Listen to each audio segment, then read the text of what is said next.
Hey folks, welcome to another edition of Fitness Friday Posi-TIPS with Rachelle, where Fitness Friday is always the best day of the week. Gotta love it.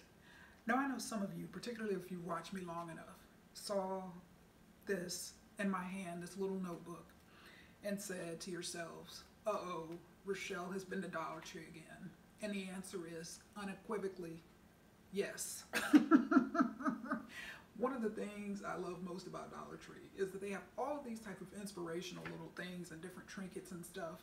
But last week, you remember I talked about Sales Advantage Part 1 and kicked off by discussing the importance of expectations and opportunity. And I just thought this was so cool because we talked about particularly expectations and having low expectations can really, especially from a sales standpoint, really sabotage things. And so look at this. Your attitude determines your direction. Gotta love it. Anyway, had to kick off with that real quick. And so very quickly, before I delve on in here to part 2 of this Sales Advantage series, want to highlight something really quickly. I'm just going to mention the title, the author, the date, and just a quick snippet of the content of this article. Don't have time to get into it, and also it's I don't take sides on these type of issues, and so wanted to make you aware because obviously there's gym owners and folks in gym leadership positions that would be very interested in hearing about this if you haven't already. So very quickly, title of this article, it appeared in Athletic Business, and so you can go to athleticbusiness.com or you can Google it. So the title of this article is Fitness Industry Continues Push for Relief. And I got it in the daily e-newsletter, and I can't remember which day it was, but it's by Jason Scott, and the date on it is March 2021. And so want to highlight something really quickly. And so it says, according, and this is the second little mini paragraph, according to a press release from the International Health, Racket, and Sports Club Association, the Gym Mitigation and Survival Act has attracted the support of a bipartisan group of 62 U.S. representatives. The bill would create a $30 billion fund for health and fitness related businesses negatively impacted by the COVID-19 pandemic. Those funds could be used to cover costs associated with payroll, rent, or mortgage, including interest, utilities, interest on debt accrued before February 15, 2020, worker protection, expenditures, and more. And so not going to read anymore. Like I said, I don't take sides, one way or the other on that, but did want to make you aware of something that's very important in terms of the fitness industry and what could potentially be impacting your facility or facilities. So that is that. So now, here we go again. I know I'm likely going to be leaving a fitness leadership legacy of the SWOT analysis. I know that. But it is such an important concept, of course, not only in the fitness industry, but also just overall in the business arena. Because if you recall, what I do in fitness here on Fitness Fridays, I spend quite a bit of time talking about, and actually one of the key cornerstones of Fitness Friday is the business of fitness. So I'm talking about business aspects, and certainly the SWOT analysis is a big part of that. As we kick off this episode here, strengths and weaknesses are internal, opportunities and threats are external. And so we spent a good amount of time last episode talking about some of the opportunities that exist in the fitness industry, as well as the threats, that are certainly there. And we know that no entity, no person, no gym, no studio, whatever, any aspect of life, no industry has been untouched and has not been impacted in one way or another in terms of this coronavirus pandemic. And I have an example here, of course, not a product promotion, not a brand promotion, not a business promotion or a company promotion. I typically do a marketing series where I have a stack of marketing collaterals that I'll go through and highlight, but in the last year actually have not done one of those series because there hasn't been a whole lot of marketing going on relative to previous years. But I did hang on to this one because it points out and it certainly underscores the impact that the coronavirus pandemic has had. And this is an example of Sam's Club. And so, and I know it's the writing's kind of small on it, but it says, Sam's Club, join for $45, get a $45 gift card. And so to join, visit your local club or scan this QR code And then on the back, and so it says shop fast and contact free with curbside pickup, and it talks about the 3 steps to curbside pickup. So essentially, this offer, and I got this a couple of weeks ago, is you get a free year. So a free membership, a free year membership here with this particular offer. And we've seen, of course, in fitness facilities, and particularly general fitness type of brick and mortar facilities, may give a month free, the first month free, and then start charging after that. And so this is an example of that. An example of this, a sales promotion. And when you say it in fitness facilities, certainly another example of sales promotion. And so I wanted to highlight that. So the impact and what folks, I've never seen an offer like that. I mean, the tip, I've seen a $20 gift card or a $25 gift card, but that is the whole entire membership, lower tier membership amount for free. Basically being reimbursed to you or given back to you in the form of a gift card to spend, obviously, at Walmart or Sam's. And so I had to highlight that. And so when you think about the timing of that, the timing that came out in advance, we think about the coronavirus pandemic and then coronavirus relief, and you think about the impact of folks getting free Sam's Club memberships in advance of a lot of those direct payments in the form of stimulus. So a very big opportunity there, certainly for retailers to take advantage of, but that's just one example, and wanted to highlight that. I always like to highlight examples from within the fitness industry and certainly outside of the fitness industry, because it helps a lot of times to illustrate points when we get out of our fitness framework and mindset and see things and what's going on in different industries. So this is a continuation, and I've talked about this topic a few times over the years, but competitive analysis, the very value of competitive analysis, but competitive selling. I'm going to talk a little bit more about this next time. I'm actually going to be more generous than I planned to with this series. Instead of it being 3 episodes, it's going to be 4 episodes. And so next time, I'm going to discuss prospecting. I'm going to talk about prospecting, some of the challenges around that, and then wrap up with a final episode looking towards the future. And I will be coming back to that 24-hour fitness article in the final episode that I highlighted here a couple of weeks ago, and some of the changes that they've made in terms of the sales process and what they've done and some of the results that they've seen. And so to kick things off, competitive selling, the heart of competitive selling is, yes, you may have guessed, competitive analysis. Knowing what is going on in your market or markets, and relative to what you're doing, your own strengths and weaknesses, your competitors' strengths and weaknesses, and being able to devise a strategy that will enable you to increase your membership. And certainly, I mean, when we talk about competitive advantages, we talk about that. Yes, it's important for new member acquisition, yes, but it's very, very important also for member retention, particularly for entities that have sales roles or member engagement type of roles or a hybrid combination of the two.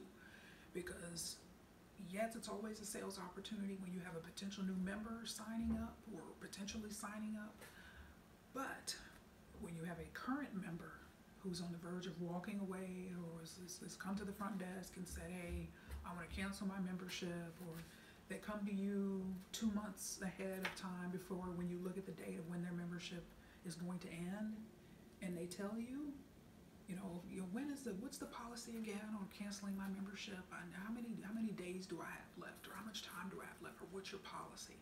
All right, that's a clue that member could potentially be on the move, and so that is an opportunity to retain that individual, because they may come to you and say, from somebody walking through the door perhaps, okay, so just foot traffic, you're in a shopping center, a person walks in and says, hey, I just popped in, I was in the sports store, or I was in Target, or wherever the case may be, and I saw your gym, and I said, I want to just come in and get some more information. So potential new member acquisition. I was a member of X gym a long time ago, or my studio closed down, as a result of this pandemic, couldn't hang in there. And so I just wanted to come in and see what you guys are all about. Or from a member retention standpoint, I've been here a couple of years, but I haven't really been coming. And so, there's a gym that just opened up. I mean, I only live 8 miles away, but there's actually one about a mile from me. So I'm actually kind of thinking about that one. All right, and so those are the two opportunities: member acquisition, member retention, where a selling advantage is just knowing what you have to offer, obviously, but also what your competitors have to offer. And so I often ask people, and this is something, I mean, this competitive intelligence, obtaining competitive intelligence and knowing what your competitors are doing. And so that can come in myriad different ways of visiting your competitors' facilities. And there are people that don't feel comfortable doing that, particularly, say for instance, you're in a suburb of a metro area. So you're in a suburb and your competitor is a mile down the street, and there's certainly a school of thought where a person may say, well, I don't feel comfortable doing that because we're in the same city or we're so close together. What if they recognize me? What if they know me? And so, hey, valid point. You always want to do what's most comfortable for you. So in that particular instance, can you go way on the other side of town, perhaps 7 or 8 suburbs over, or on the outskirts of your metro area? Or, you may be on vacation or traveling in a different state. You can go to particularly we're talking about a chain or a type of facility or studio, whatever the case may be, that has locations in different areas. So that is an opportunity. You may be the next state over and say, well, hey, I'm going to pop into this gym and see what it's all about. Take a tour. Take a look around. Right? Listen to what they're saying from a sales standpoint, whether they have formal salespeople or not. Because particularly, smaller studios and places like that, they will not have formal salespeople. The person working at the front desk, it'll be more of a hybrid role. And so it's very important to listen to what they're saying. Listen to what their promotions are. Listen to how they answer your questions. Listen to how they handle objections. We'll talk more a little bit about that next time in the sales process. So those are things you can find out. Take a look around, but also recognize too, particularly if you're dealing with a franchise chain situation, the look of a facility in a different state may be totally different than what may exist in your particular area in terms of machines, in terms of processes, policies, and procedures, how they're adhered to and followed. But again, this isn't a perfect process. This is about you doing what's most comfortable for you, and just trying to get some information, trying to understand. Yes, you can visit the websites. Yes, you can see what else is out there. You can do all types of research. I mean, Google is our friend in many different respects, so you can see what's out there. But it is so important. I mean, that is a fundamental aspect to competitive selling, is knowing what your competitors are doing. All right, obviously, most importantly in your current market, many places will have mailing lists or email lists where they send different things out. You can sign up for those. And so you just want to find out what is going on in your market and what your competitors are doing, particularly if there's email signs up or something where they add you to a prospecting list or whatever the case may be. You will typically hear from that facility on a regular basis. There could be some form of communication where they send monthly specials or highlighting something. That is certainly a good way. Like I said, reviewing the website, calling the facility and say, hey, I'm thinking about becoming a member. What do you have to offer? And see what they tell you. See what is going on. And it's wonderful to be able to go in and get a tour and go to the website and call and email, have an email contact with the facility just to see what they have to say. And that's multiple, from a marketing standpoint, that is multiple touch points where you can find out in different type of scenarios what the messages are, what they're telling you. And it can just give you a wonderful amount of insight in terms of what's going on from a competitive standpoint. I mean, there's grand openings. You can go to grand openings. There's grand reopenings. You can go to grand reopenings. You can read publications. I mean, particularly local newspapers, community newspapers. One thing you've often, for a number of years, you've seen me, I quote Athletic Business. I actually grew up watching my dad read Athletic Business. I told you he's a retired recreation, fitness, and sports professional for the federal government as well as municipalities.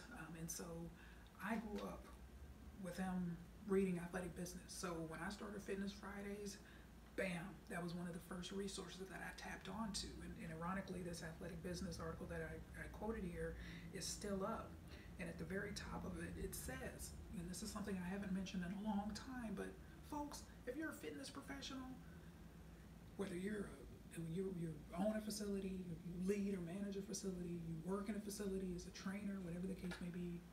If you work in a fitness-oriented capacity, you can get Athletic Business free.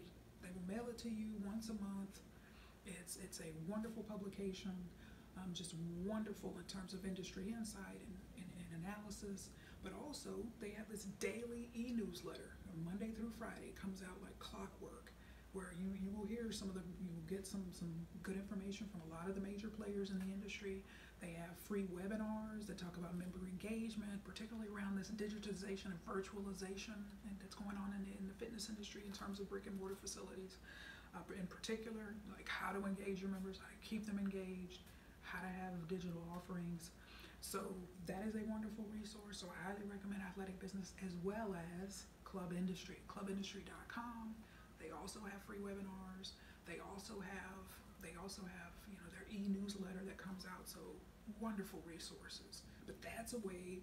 Certainly, sometimes you will see local stories or something going on in a particular facility in a certain state, but you will typically see things at the national level, things that are impacting the industry nationally, and as well as some of the more prominent national chains. You will see information in both of these publications that really will give you a lot of insight into the fitness industry. So really do your homework and try to create a process where it's okay, I have a free hour every Friday, I'm just going to spend some time reading or spend some time researching and seeing what is going on. But there are so many different ways, a plethora of ways for you to find out, stay attuned to what's going on in your market, but as well as you want to go all the way up to the national level and see what is going on, what is impacting the industry, what are some opportunities that exist within the industry, as well as some of the threats. And both of these resources do a wonderful job of highlighting both of those.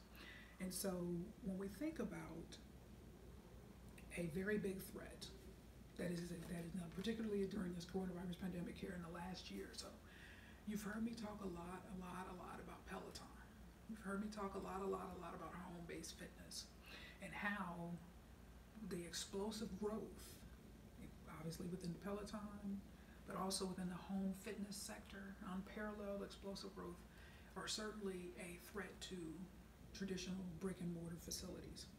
But I'm not sure if you heard the news last week. Got to pull it up here. It made the national news. It was in all types of publications all over the country. And so Peloton, have you heard the news about Peloton? Fortunate news about Peloton. But I'm going to come back here to this SWOT analysis and make a quick point here that is certainly illustrative in terms of what happened here. And so Andy Berg wrote this article entitled "Peloton Warns Treadmill Owners After Child's Death." So this appeared in Athletic Business in March of 2021. And one thing with AB, when you pull their articles up from the newsletter, it doesn't give you an exact date. Obviously it'll come out with the daily e-newsletter, so you'll often hear me just give the month and the year, but you can Google it. And so I'm going to read all of this for full context because of the seriousness of what occurred. So it says, Peloton this week issued a warning to owners of its Tread Plus treadmills after a child died in an accident involving one of the machines. Peloton CEO John Foley sent a letter to all Tread Plus owners Thursday that noted the child's death. Peloton CEO, that doesn't quite sound right. Let me reread that again. Peloton CEO John Foley sent a letter to all Tread Plus owners Thursday that noted the child's death. And that's just the way it actually reads that way. So I'm reaching out to you today because I recently learned about a tragic accident involving a child in the Tread Plus, resulting in, unthinkably, a death. Foley wrote, "While we are aware of only a small handful of incidents involving the Tread Plus where children have been hurt, each one is devastating to all of us at Peloton, and our hearts go out to the families involved." Foley did not go into details about the accident. CNN notes that exercise equipment has long been a danger for children. 25,000 kids under the age of 10 are injured by exercise equipment each year, according to a 2014 study from the U.S. National Institutes of Health. In 2019, The Consumer Product Safety Commission estimates U.S. emergency departments treated 2,000 treadmill-related injuries in children under 8. So very unfortunate news about Peloton, but as the article ends by, again, taking it up a level, looking at it from a macro level in the industry, how talk about the explosion of home-based fitness. I talked a couple weeks ago about how this explosive growth in the industry is not indicative of success. You know, you may look, oh, so many people are working out at home and there's just all this explosive growth and home-based equipment. There is no indication that people are actually succeeding. And so what I wanted to point out with that particular article is it's tragic, it's unfortunate, but it happens. Unfortunately, it happens. And so we think about the strengths and weaknesses, from the home-based fitness segment. A weakness is, and we know this, and I think this article just points it out with a very sad and tragic example. A weakness of home-based fitness is, you can look at lack of accountability, and there's no one there to monitor form, but just the potential is there for folks to get hurt, to hurt themselves, whether it's wrong form or trying to do too much too soon, too fast, but also children. These unfortunate incidents involving children where you have people working out in perhaps an area of their home, and then a child gets on the treadmill or a spinning bike or whatever the case may be, and injures him or herself, or in cases like this, loses his or her life. And so when we think about fitness facilities, so just recognize, I said there's always going to be a need for fitness facilities, because yes, there will be the accountability and someone if you're signed up with a personal trainer or not, even if, say, perhaps it's your first time working out in the gym and you're just kind of going in, getting the lay of the land, your first workout, and you can go up and approach a trainer and say, hey, I just want to, am I doing this right? Can you check my form? I mean, of course, this is talk about prospecting next week and landing new training clients, but just ask someone, hey, can you show me how to use this machine, or am I doing this right? You'll be surprised how helpful folks are, but that's an environment where a fitness facility can provide a greater degree of a peace of mind for a parent, in these type of situations, to say, hey, hey, if you want to bring your kids, you don't have a babysitter, or you want to just have more time with your kids or whatever, and you want to bring your kids to the gym with you, those gyms that certainly have kids and children-oriented activities, and certainly areas within the gym specific where they're going to have folks watching and staff monitoring those children, where the person or the mother or the father can work out and trust that everything is cool over here with what's going on. So recognize, the advantage of particularly brick and mortar facilities, and in this particular context, those that have activities, areas for children and all of that, monitored and supervised, that's a strength. So just recognize that this whole home-based segment, then we didn't even talk about injuries to adults that happen at home. So just recognize the opportunity is certainly there for brick and mortar type of facilities, because these things happen. But yes, also people get injured in fitness facilities as well. All right, so that's just a matter of being observant, and in terms of staff and training staff and all of that, being observant and kind of recognize when somebody is trying to do too much, or they're on the verge of hurting themselves or injuring themselves. So just wanted to put that out there. With Peloton, these type of things happen at home, particularly when somebody is new and they don't quite have a full grasp in terms of what's going on in the industry, what's happening in terms of, I don't know how to do this type of equipment. And it's particularly with you think about old school equipment versus new school equipment that's just technologically advanced. Someone may be intimidated, they don't know, and bad things can happen. So I certainly, my thoughts and certainly my heart is with the Peloton, but all fitness manufacturers that experience these type of devastating results. We just have to be mindful of all of them, and just recognize these unfortunate events do occur. And Peloton has received an incredible amount of press here in the last year because their business is really just a very explosive upward trajectory due to the coronavirus pandemic. So they had a very, very big opportunity that they took advantage of, but there's never a perfect situation, never a perfect scenario. So I just wanted to highlight that. Another thing I wanted to highlight here, and I've highlighted it before, but I received another email yesterday, and yesterday actually, pardon me, it was earlier this week. So earlier this week on Wednesday, yep, here we go, on Wednesday, pardon me. So Anytime Fitness, I highlighted this before a few weeks ago, and their sale, the biggest sale ever, is now continuing. So receive this on Wednesday of this week at 10:46 a.m. The title of this message is 1 week left of our biggest sale. Your time is now. And so the top of it here, you can see, join a gym that inspires, motivates, cares. So you can tell they've had some rebranding. They're doing some rebranding. They've done some rebranding here. And so it says, Dear Rachelle. So I've read this before, but they've updated some of the copy in this, and it's very short. So I'm just going to read it off for context. Dear Rachelle, only 7 days left to take advantage of our best sale ever. Right now, we are discounting memberships, joining fees, and personal training. Make a commitment to your health by joining a gym that has all the tools you need to get and stay on track. For the rest of March, join for only $19 down, get your first 2 weeks free, and save $10 a month on your membership. Plus, you get a free 1-hour fitness consultation with a certified coach, and you can save $140 on a starter training package. Our rates will never be this discounted again. Give us a call or text today, yada, yada, yada, Anytime Fitness and Novi.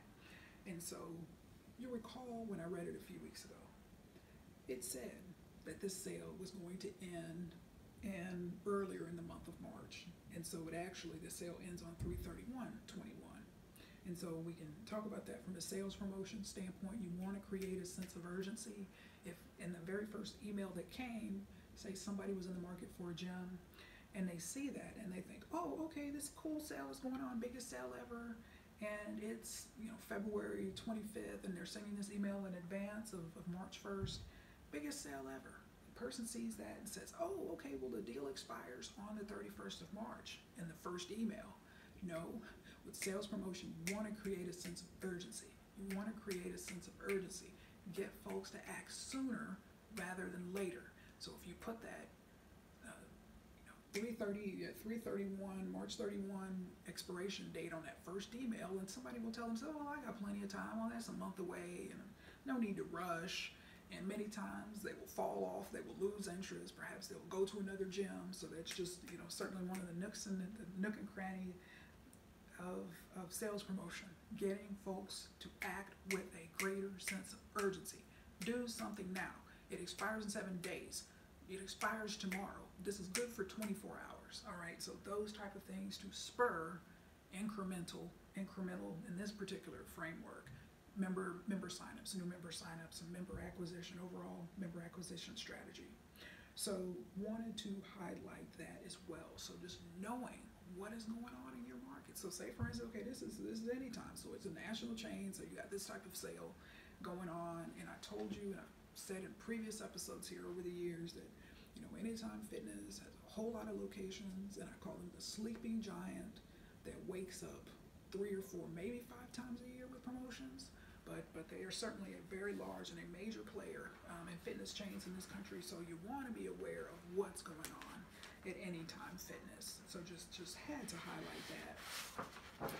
And so as I'm going to shift gears here, so competitive selling, I'm going to talk more about the mechanics of selling next week, but it's just I wanted to make sure and just re-highlight once again how competitive strategy, competitive analysis drives competitive selling. Knowing what is going on in your market, what your competitors are doing, it makes that process easier. Because if you're in just this whole mindset, but I only know my facility, I only know my chain, I only know my fitness brand, when someone comes in or someone picks up that phone and calls you or someone emails you saying, well, I'm a member of X gym and I'm thinking about leaving, it's not working out, or I'm not getting any results, what do you say? How do you answer that? Do you know your strengths relative to that particular facility's weaknesses? How can you position from a sales standpoint? How can you position your facility, your staff, your personal trainers, your group fitness classes against that competitive situation, that competitor? All right. So it's so important to recognize that. And so what I want to do now is take a look here, before I close this episode out, as we talk about competitive selling and the importance of understanding who your target market is. Certainly, that's something that's determined in marketing, and particularly if it's a national chain, that your marketing team, your brand team, is going to be helping to fill in those blanks. But it is so important from a sales standpoint. We think about in the fitness industry, and yes, folks, another one of Rachelle's drawings here, another one of Rachelle's creations. And I've talked about this concept maybe on 1 or 2 episodes, particularly last year. And so the BIA here, it stands for, you think about this isn't a marketing episode, but one way we look at market segmentation, we can look at target market segmentation. Easily, in the interest of time, we have three segments here. So we have, and I've got to keep something following here, beginner, intermediate, and advanced for simplicity. There's a number of different ways you can segment a target audience, but we just want to look at those 3 for this particular episode. So from a sales standpoint, it is so important to know where someone falls. When somebody walks into your door, obviously you can look at them, you can look at their body composition and determine where they may fall. But also, that is not foolproof. That is not foolproof in any form whatsoever. So you want to talk to people. You want to listen to people. Somebody walks in your door, regardless of what someone is selling, a prospect walks in the door. One of the best openers, I don't care what the industry is, I don't care what the product or service is. Hi. You can introduce yourself. Hi, my name is so-and-so. What's your name? Okay, good to meet you. What brings you in today? Stop talking. Stop talking. All right? And listen. And that person, more than obviously, because again, that's an open-ended question. What brings you in today? You want to get someone talking. We're going to talk in a minute here about needs and how you can listen for those needs and how you can ascertain what is driving a person, what drives a person.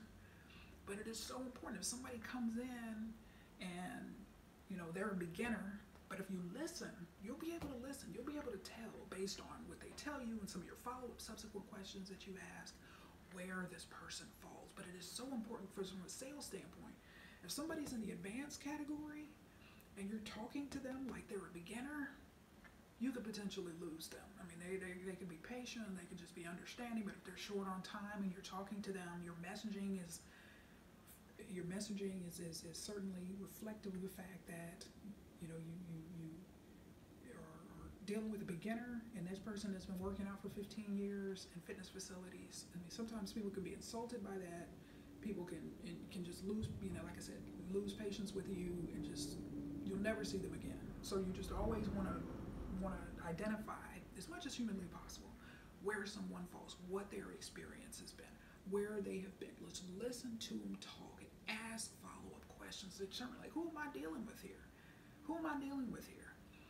All right, and so when we talk about from a marketing standpoint, and I've talked about this the last couple of years, certainly when I was a member of Planet, and so from a marketing standpoint, Planet likes this group right here, beginners. So we've got people that never been a member of a gym before. You read annual reports, all of this, different. Chris Rondeau, their CEO, has talked about this a number of times over the years. But their target audience, who are they trying to reach with Planet memberships? Beginners, never had a gym membership, or casual gym goers. So these are people that don't go very often, yada yada yada. So it's important to understand that from a marketing concept, or certainly from a marketing standpoint, why it is that you see so much, whether it's TV ads, billboards, all of that, mass marketing. So that's a mass marketing strategy that you see Planet doing, And those franchisees, they've got an advertising fund that drives a lot of that costs them some money. But I often say that's a great public service that they do for the fitness industry, particularly brick and mortar facilities in general, because a lot of entities can't afford that type of advertising that Planet does, but also because they don't have a mass marketing, widely targeted approach. You got $10, you're over a certain age, get a membership. All right, so it's that mass marketing, trying to reach as many people as possible, that no commitment membership where they've got constant member churn. So a lot of those type of factors drive what they do from a marketing standpoint. And where they differ from other fitness entities that have salespeople that when you look at, you can invest heavily in marketing or exclusively in marketing, you can invest exclusively in sales. So theoretically, Planet doesn't have salespeople. We're going to talk a little bit more about that, here before the Sales Advantage series ends. But for those entities who do have salespeople, all right, they've got things to sell. They're selling personal training. They're selling perhaps more graduated, more expensive membership levels. They've got, depending on the type of facilities, spas and all these other type of things. So there's different things that are going to require sales skills that aren't going to apply to everyone who can afford perhaps a discounted membership and over a certain age. Because if a membership is, say, for instance, at any time, Lifetime Fitness can range, depending on where you're looking at their traditional facilities or athletic type of facilities, $75 a month to about $150 is what I've seen here in our local clubs, but obviously that may change on geography. Equinox, anywhere from $200 to $300 a month for an Equinox gym membership. So you got to listen to people, you got to know where they are, but also recognize everybody can afford $200 to $300 a month for an Equinox membership, even if it were in a particular person's area. So you got to know where they are, who you're talking to, who you're dealing with. So Planet, in my opinion, with all that mass marketing that they do, they increase the awareness of fitness overall, but also what they do is end up not only driving foot traffic to their own facilities, but what they do is get people thinking. All those ads and stuff on TV and radio and all of that online, a person may tell themselves, well, hey, particularly if they're more seasoned in the industry, okay, well, that person may say, I'm more intermediate advanced, and those gyms are kind of basic. And basic why? Because they're targeting beginners. So let me take a look at, another type of facility. Let me go into this other gym down the street that isn't Planet, with all due respect. So one thing I always say, a lot of people, hate on Planet, but they do a great public service for the industry, because what happens is somebody's seen a Planet ad and they walk into your facility and they're not Planet, and you've got salespeople, okay, that is a prime opportunity.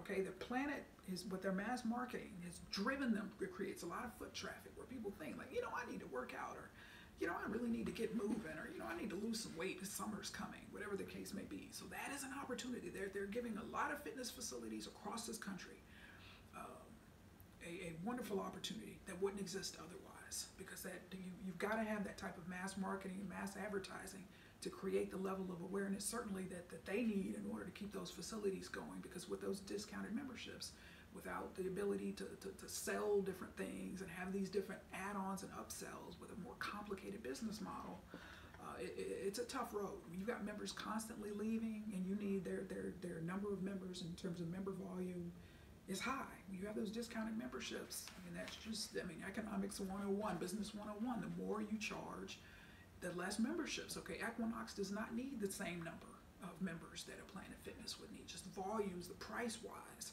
Okay, you charge more, your volume needs. And then we talked in the last 2 to 3 years about the explosion of the boutique sector in the fitness industry in terms of brick and mortar facilities. Okay, you've seen that explosive growth. Why? A lot of growth in that area, but those facilities don't have those super high volume needs. Why? Because many of them are charging $50, $100, $150 a month for unlimited memberships, where you were talking about 9 Round Fitness, Fitness Together, Orange Theory Fitness. It was really kicking butt. It was certainly, I haven't followed them since the coronavirus pandemic, but I know pre-COVID years they were really doing extremely well. But those type of facilities have much smaller volume needs in terms of members to be profitable. So all those type of things play in. But if you know where someone falls, this is so important. So important. And one thing I wanted to point out here before I move on to needs here. So when you think about Now this is a marketing concept, and I totally learned this when I was a student in Chicago, and I think it is something that I want to make, particularly if you studied marketing and things like that, you're probably aware of this concept. Customer lifetime value. Customer lifetime value. And that can be calculated. That is a serious concept. It can be calculated. And certainly when you think about from a fitness standpoint, so it applies particularly when you look at member retention. If you can get a beginner, and keep in mind, while Planet exclusively wants, from a marketing standpoint, because they know the largest segment of the market is people who've never worked out before. You're always going to have potential in a market like that. Why? Versus advanced, which no one does. No entity targets advanced that I'm aware of. No one targets advanced users only. Why? Because you're going to have your facility is going to be overrun with people constantly. You're going to have certainly a number of members that you're allowed to have in there. Capacity limits are going to be exceeded. You're going to have a lot of wear and tear on your equipment. So this segment here, but it's also a small segment relative to what else is that? What other segments? The other two segments. So in terms of potential, all right, you want to have a nice healthy mix of these three. And any facility is a wonderful thing, but from a customer lifetime value standpoint, whether you're talking about Planet or another entity or another brick and mortar facility, another chain or independent studio, you get someone in, and this is true obviously if somebody comes in, at this level or even at this level, you get someone in and you can maintain and you can retain that member. What that customer lifetime value is over time, you look at the customer lifetime value, what revenues, total revenues, that in a fitness facility, if somebody's a member of your gym for 20 years, 30 years, 40 years, all right, you can calculate that and look at that number and say, wow. And so it really underscores whether you're talking about an automobile customer lifetime value, one of the automotive manufacturers gets a 18-year-old to buy this particular brand and model of a car, and 40 years later, they're still driving it. We all know people like that. We all know people that are incredibly brand loyal. But that loyalty, why? Inherent in that concept is the ability to retain those people. And it can be highly profitable to retain members. It's expensive. Not going to get into all of that. I talked about that in a number of episodes, but I will talk about it at some point this year. But new member acquisition is expensive. All right. So in hiring new employees is expensive versus employee retention and member retention. So you want to hang on to members because when you have this constant member turn, that is expensive to keep finding people to replace them. That's going to require advertising, just very expensive mechanisms and channels and activities to be able to do that.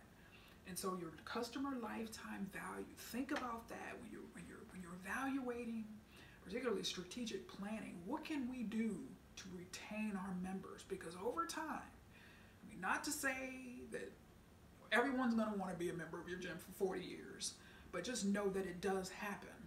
And as a quick aside, Bally Fitness. Yes, I was a member of Bally here in my earlier years in Novi. I first moved here. I had a membership at Fusion, what now is Powerhouse Gym Novi, but it was Fusion Fitness at the time for a year. And then Bally of Novi recruited me under a lifetime membership. So I was $99 a year. $99, and I remember thinking at the time, this is less than a Planet. It was 2011, and I remember thinking this is less than a Planet Fitness membership. And so Bally Fitness, and for a number of years, had that lifetime memberships, and they were kind of known for that within the industry, but they were highly discounted memberships. And so over time, particularly with just the increased cost of living, increased cost of doing business, in terms of leases and all of these type of things, it just got to be too much over time. And then LA Fitness bought out Bally, and my location closed in 2012. And so ended up then at Powerhouse Gym Novi. And so, but that's an example where Bally understood the value of retaining members, keeping members for a long time, having that lifetime membership available to members. Certainly they had other memberships where you didn't have to, kind of make that commitment, but I know it was far more deeply discounted for lifetime membership. So that really, when I go back and I think about, you know, some of the people and when we closed, when Ballets of Novi closed, and massive windfall of new members at Powerhouse Gym. And so a lot of us came over, but so you were able to see that dynamic, and certainly that dynamic remains at Powerhouse. I mean, I've been gone almost 4 years in July, but that dynamic of the legacy of Bally Fitness, where I would talk to, you know, a couple of people at Bally who had been, and of course I knew people at that gym. So, but we're talking about, you know, people that have been a member of Bally since the 80s, and it was like 2014, and I'm having this conversation with a former lifetime, a Bally lifetime membership member. So that concept, I mean, just the deep discounting was one of the factors that kind of did them in, or did the chain in the end. But just recognize, they understood then the value of just retaining members, keeping members. What can you do for member retention? And so that, of course, I mean, sales is a part of that. You know, particularly for that, like I said, those entities that have salespeople. Because when someone wants to leave, what do you say? Do you just say, particularly those no commitment gyms in theory where it's supposed to be no commitment, cancel anytime, okay, you know, and then that member's gone out of the door? Or is it a courageous conversation with, well, what's going on? What happened? Can we, if this trainer isn't working out for you, we can get you another trainer. We can, you know, let's work this problem out. Let's be willing to work through the conflict, work through the disappointment, work through, you know, your potential upset demeanor or attitude and unhappiness to come to a positive outcome so we can retain you. Because why? Over time, that customer lifetime value can certainly be highly, highly profitable. And so it's just a very important concept. CLV, customer lifetime value, that I wanted to highlight, and sales is a part of that. Next here, showing another one of Rachelle's former drawings. I'm so glad I drew this one earlier this year on Maslow's hierarchy of needs. We're not going to talk a whole lot about Maslow's. We talked about Maslow's here a few weeks ago. But what I wanted to do, and talk about this particularly in the framework of sales, you know, someone comes in through the door, and it's so important. And you can Google Maslow's, you can YouTube it, there's videos, and get some in-depth explanations and all of that. But I just wanted to apply it to that framework of sales to just understand, you know, somebody comes in through the door, a potential member comes in through the door, calls you on the phone, you know, find out, you ask that open-ended question, hey, what brought you in today? What brings you in today? And they start talking, and you're listening, and you can evaluate these and listen for these needs and understand that, okay, physiological, okay, so basic needs, food, water, shelter, safety, all right?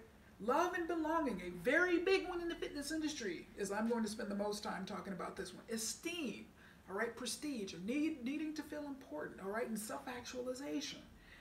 And so from a sales standpoint, particularly from a sales messaging standpoint, and knowing what's going on, your strengths and weaknesses, your competitors' strengths and weaknesses, and being able to sell competitively, understanding needs and what drives a person is so important.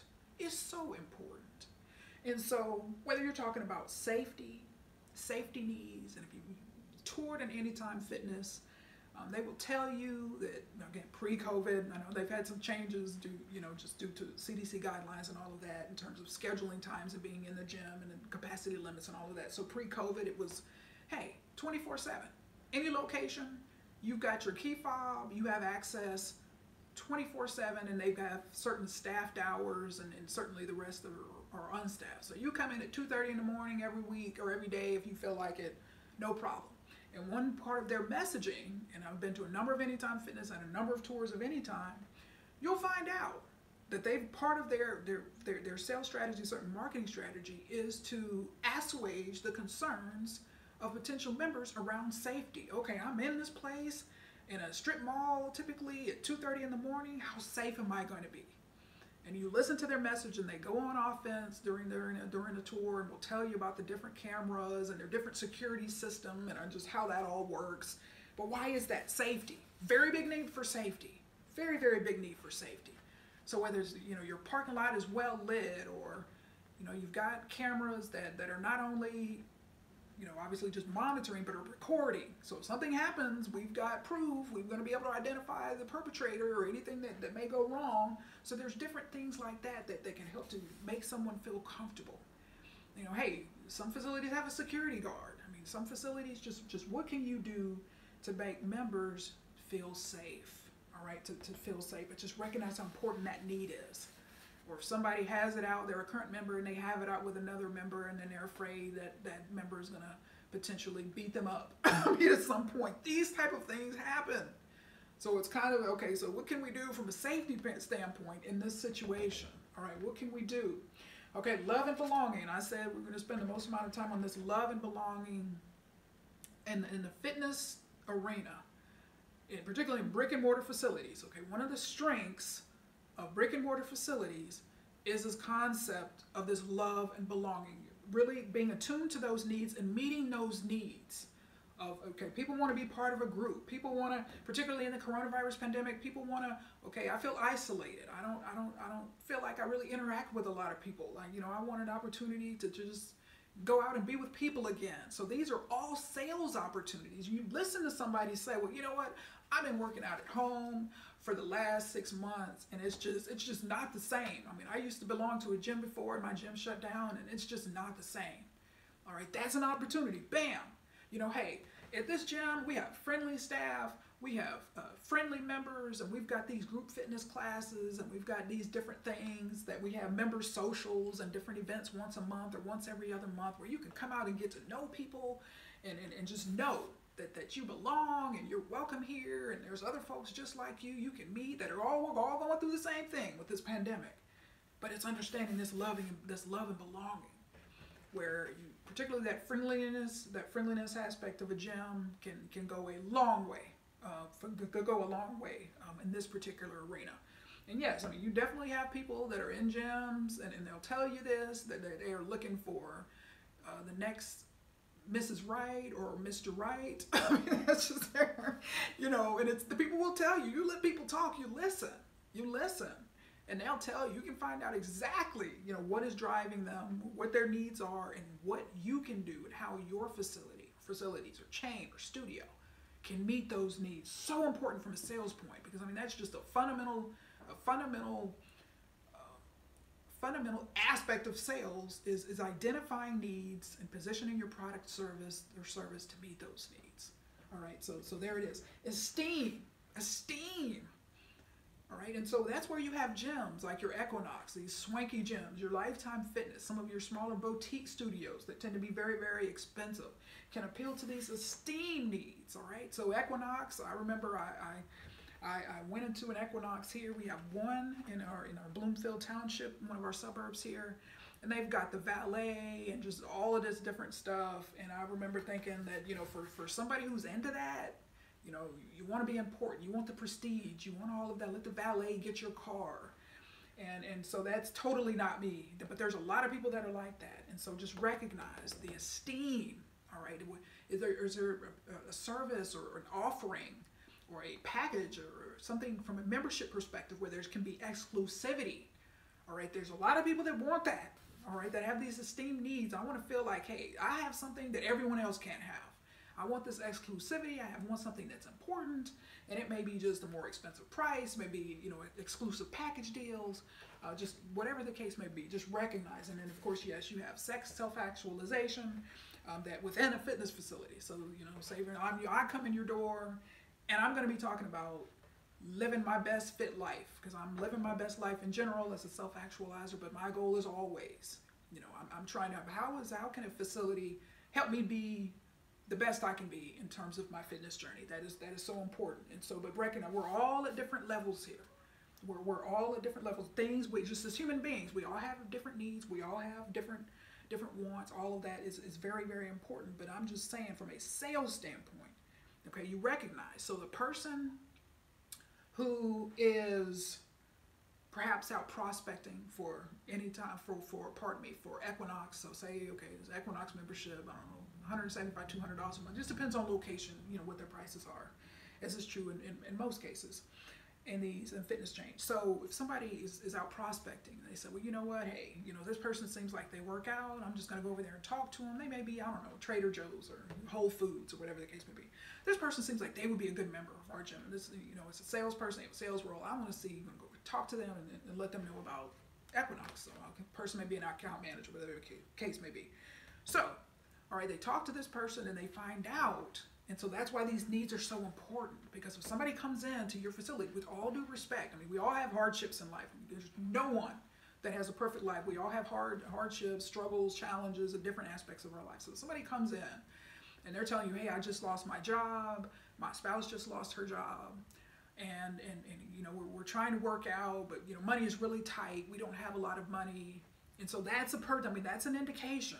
Okay, what is important? That person is down here, they're trying to meet basic needs. They're trying to make sure that they get, you know, their mortgage paid, or their rent paid, bills paid, all of that, family taken care of. All right, so that person may be up here trying to position their facility, exclusive, expensive, swanky facility, whichever one it may be, to, hey, you know, this is exclusive, this is important, but also this is expensive. And so it's just not a good match. And so as a salesperson, it is so important to be able to identify that mismatches and say, well, you know what? That's why that listening piece is so important. That listening piece is so important. All right, somebody from a safety standpoint may come in and say, well, you know what? Yeah, you may be open 24 hours, or hey, I want to come in at 9:30 at night. Okay, how many people are working? And how many staff members are working in this gym at 9 o'clock at night? You know, a woman may say, for a female may say, for example. You know, and so, or he's perhaps an elderly person who wants to come in and work out, and that time works best. How many people are here? All right, and so that's okay. Going back to safety concerns, how many staff do you have? How do you answer that? Right, that is so important. That is so important. So it's just a matter of knowing what needs are, listening for those needs, and acknowledging those needs, but also positioning your facilities to meet those needs. And if you can't meet those needs, I mean, you got to be honest with yourself, and you got to be honest with other people. It is just that's just the fact. All right, you don't want to mislead people and tell people that you have 7 people working at 9:30 at night when you really only have 1 person or 2 people working at night. All right, you always want to be, and I'm a very big proponent of being ethical in sales. And part of the reason why sales, the profession, has such a unpopular opinion, and a lot of people have negative opinion of salespeople. Why? Because they've been misled, they've been lied to. So we want to be ethical, we want to operate with integrity, we want to be honest with people, we want to do the right thing, because it's not all about making it the next sale or the next buck. So recognize that. And as I close out this episode, I want to read, and this is another article that appeared in Good Housekeeping. So this is what version of this? March 2021, pardon me. So this is going to be the last Good Housekeeping that I actually quote, because I received this. I'm a former subscriber to O Magazine, or Oprah Magazine. So that subscription lapsed last year, and so there was a co-promotion that they gave us, like 9 months of free, starting 2 months ago. Good Housekeeping. But it's just I'm not in their target market. This just isn't a good match for me. But I've been pleased, because there have been a couple of fitness articles that I've highlighted. One before, where they did this whole big spread on home fitness and home gyms and how to set one up, but also this one. And I want to read this because it's so eye-opening. Before I close, I wanted to close with this, because we just talked about needs. We just talked about target market. You're dealing with beginner, advanced, intermediate, or advanced, and knowing what people's needs are. And this was very eye-opening for me, because as I've alluded to, I mean, I grew up in gyms. I just inherently feel comfortable in gyms and fitness facilities. But also, there is that aspect that particularly beginners and people that may not have a lot of experience, and this was just very eye-opening for me, and I'm just going to read it to you.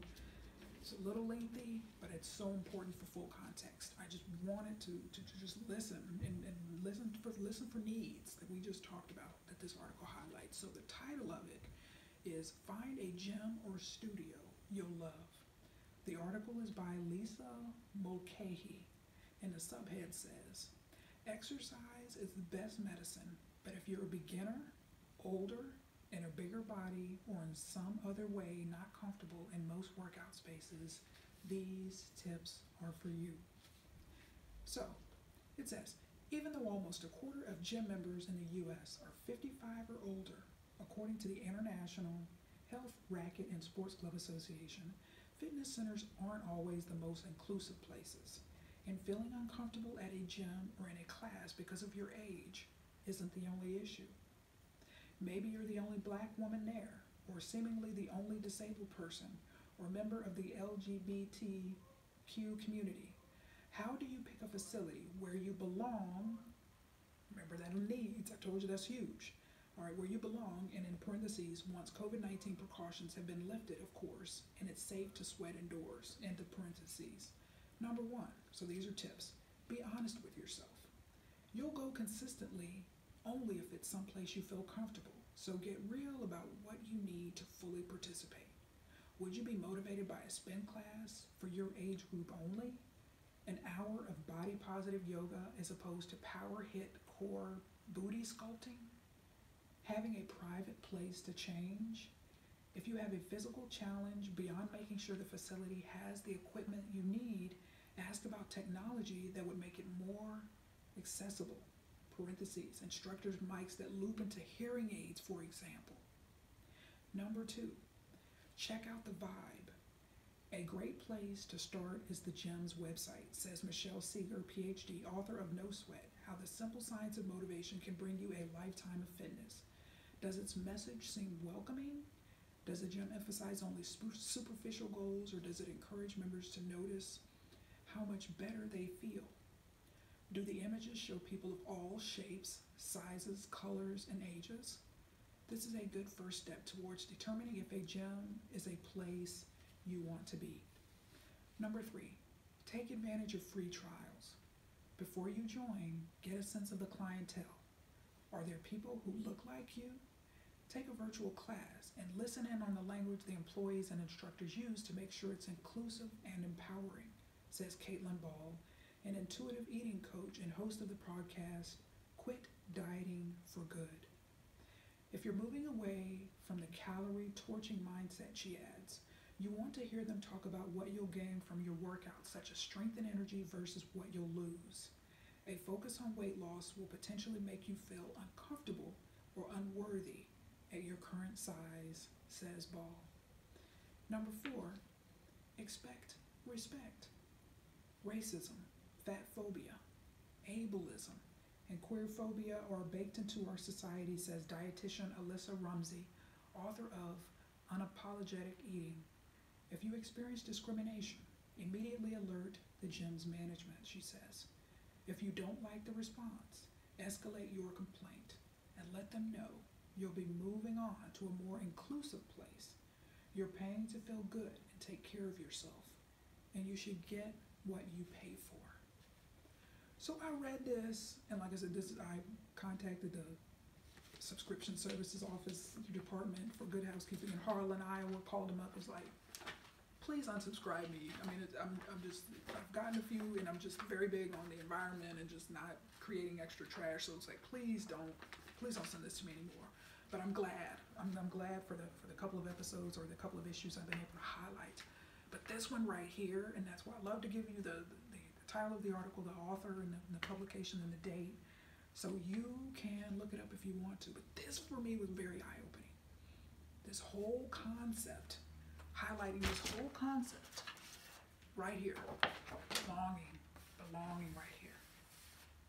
Where do you belong? Where do you belong? All right, so, where do you belong? How inclusive is your environment? So important. And I've been one, like I said, I just feel comfortable. I don't care where the gym is or facility is. I've just kind of grew up in that. I'm just very comfortable in that environment, workout environments. But it's just this whole concept of belonging. So for me, it's kind of like, and again, I'm not,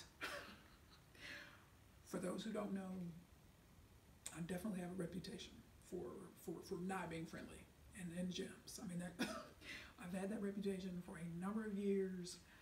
And so it's almost probably like a version of Dr. Jekyll and Mr. Hyde, where, you got friendly, super friendly, charismatic Rachelle outside of the gym, and Rachelle that is not friendly inside of the gym. But that's why, because I'm there to work out. I'm not there for this right here. I'm not there to make friends and do all of this stuff and be friendly. I'm there to work out, and I'm there to leave and go home. And so that's why, I have that reputation. When I first started out from 94 to 98 at the Barksdale Air Force Base in Louisiana, the friendly Rachelle was on full display. And I recognized I mean, those guys will talk to you and just talk your ear off and, approach you on all different machines and slow you down and distract you. And so I've never been that friendly in a gym sense. Never been that friendly in a gym sense. But why? Because again, my needs are very different. I'm not here for this. But one thing I have learned, and these are my final words, one thing Ed just taught me, and again, I've been in the game so long now, and I just from a marketing standpoint, and I can kind of evaluate things very differently. I know for me, from that belonging standpoint, I recognize that, the focus on education, when I talked about the pros, and when I looked at my decision of which gym I'm going to join, and just that focus on education and kicking off that, home workouts with Greg DiNatale and that, that webinar on protein and performance and all of that, just that focus and the blogs that I read, like, clockwork every week and every Sunday when I see that newsletter and I'm opening it up and I'm reading it. So my click-through rates are going to show that. But it's different things like that where it may not be like overtly like, hey, Rachelle, you belong here. I've learned even myself that, those belonging needs of seeing that those educational emails that come through to me. And also the timing that they come through super early in the morning. I mean, it's 7-ish in the morning. I'm seeing both the blogs, the weekly blogs or the weekly newsletter. So I'm all about fitness at 7-something in the morning. Reading from a reading standpoint. So those come out very timely manner because I can relate to that. And so that the content in those blogs and the education, and I told you, I read those things where they talk about just various aspects of, working out and diet and all of that. I read those things like I'm in year 1 of my fitness journey and not almost year 27 this May. But it's just stuff like that, educating me, feeding my mind in any type of situation. I mean, I definitely belong in that type of environment. So it's just little things like that can communicate belonging. We all have different needs. So for me, I'm self-actualizing. So I said, okay, this education is very, very important to me. I have to be quite frank. I mean, like I've never had that, just this constant, education and consistent communication and that type of thing that comes to me on a weekly basis. I'm like, oh, this is cool. I'm reading all this stuff, I'm learning, and I think to myself, for somebody who may be a beginner or somebody, you're getting this kind of exposure, you're getting this kind of stuff early on in your fitness journey. I mean, just realize how blessed you are, I think to myself. So it's little things like that where you can realize that belonging and the type of equipment that you have. I mean, like, yeah, I talk about the, cardio central and cardio heaven that I'm experiencing now, and it's just those type of things. For me, having that cardio breath, okay, that's just when I walked in and I saw that during the grand opening, like, oh yeah, bam, I belong here. They got my equipment, they got my favorite machines, bam. So there's subtleties like that. If you have an older member population, from a cardio standpoint, recumbent steppers, very, very popular because they're using cardio rehab and they're utilized a lot of older members with knee problems or back problems. Love those. So you can look in a facility and you can tell, like, okay, so just recognize what can you do to create a more inclusive environment. I mean, this was very eye-opening reading that article because I said there's stuff that I would have never thought of. Like making sure do you have earpieces that may loop on to hearing aids. So wonderful, wonderful, wonderful. So please check that article out. And just really, particularly those in leadership positions, think about, what are some things that you can do? Or perhaps you're already doing all of that. Kudos and rock on to you. But folks, that is all I have for you today. Next week, we're going to talk about prospecting as well as some obstacles that occur during the sales process and certainly during the sales journey. So stay tuned for that. It has been great. It's always a blast. I love being of service to you, and I appreciate your support all of these years. So stay tuned for next week's episode. But until then, remember, I am positively passionate about your leadership, fitness, and yes, sales, of course.